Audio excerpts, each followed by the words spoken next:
YS Rajasekhar Reddy యొక్క కుటుంబ చరిత్రే ఒక కబ్జాతో మొదలైంది. రాజారెడ్డి ఏమన్నా పుట్టుకతోనే ఏమన్నా అపర కుబేరుడా లేదంటే చాలా ఒక బీసీ సామాజిక వర్గానికి చెందినటువంటి ఒక మైని యజమాని దగ్గర గుమస్తాగా పనిచేసేవాడు ఈ రాజారెడ్డి. అటువంటిది ఆయన్నే చంపేసి తన యజమానినే అతి కిరాతకంగా చంపి ఆ మైన్ ని కబ్జా చేసి అక్కడి నుంచి మొదలైంది. వీళ్ళ కుటుంబ చరిత్రే ఒక కబ్జా ఒక హత్యతో మొదలైంది సార్.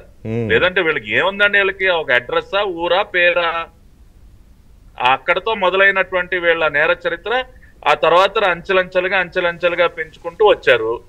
ఇప్పుడు వైఎస్ రాజశేఖర్ రెడ్డి తన రాజకీయ ప్రస్థానం అని చూసినట్లయితే రాజారెడ్డి బాంబు కల్చరు, రాజారెడ్డి కత్తులు పట్టుకుని తిరిగి గన్లు పట్టుకుని తిరిగి గెలిపించడమే కదా.